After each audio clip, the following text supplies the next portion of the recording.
It is primary election day out west. We're back with the panel about how the terrorist attacks in Brussels potentially affect this election. KT, your thoughts? You know, I think that it doesn't affect this election as much as it affects the general election, because the three Republican candidates, they think they're really different, but they're not that different. The bigger election issue, though, is Hillary Clinton. She owns the Libya war. She owns the Iraq war and ISIS, the premature withdrawal.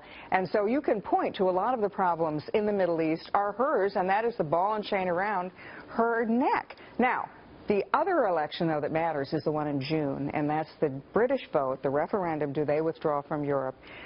They're looking at this situation saying, we need to secure our borders, and if Britain does vote to get out of Europe, it will be a domino effect. Other countries will follow suit. The European Union could collapse within 2 years. One of these attacks happened just a couple blocks from the EU headquarters in Brussels, so it was definitely pointed.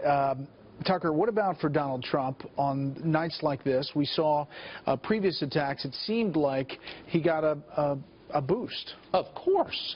And knowledge has nothing to do with it. Who knows more about foreign policy than John Kerry? Nobody. What did he do in the wake of Paris? He sent James Taylor to play guitar. Who knows less? Donald Trump, probably. Who's going to protect you, Trump? Look, the refugee thing is huge. No one wants to admit it.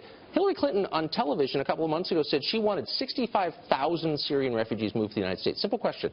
Why is that good for us? Is there any way that's, if there is, explain what it is. What's America's interest in doing so? No one can explain it. Instead, they call Trump a Nazi. Trump's just like flat out, no, it's bad for us. Most people agree with that. That's the bottom line. So I'm not saying this should be the way it is. I'm just saying it seems really clear when you take 3 steps back. Stuff like this helps Trump because he seems stronger than everyone else. Ted Cruz today, Steve, had a statement about this. He said, we need to immediately halt the flow of refugees from countries with significant al-Qaeda or ISIS presence. We need to empower law enforcement to patrol and secure Muslim neighborhoods before they become radicalized. And it seemed like they had to clarify later in the day. Yeah, and it's still, I don't think, is clear what he meant by the second part of that. But on the first part, I think that's a much smarter prescription for what ails us than a blanket ban on Muslims, as Trump once proposed. But I think Tucker's exactly right. I mean, there's little question that this benefits Donald Trump because the core of his candidacy is strength. And if you look back to the Paris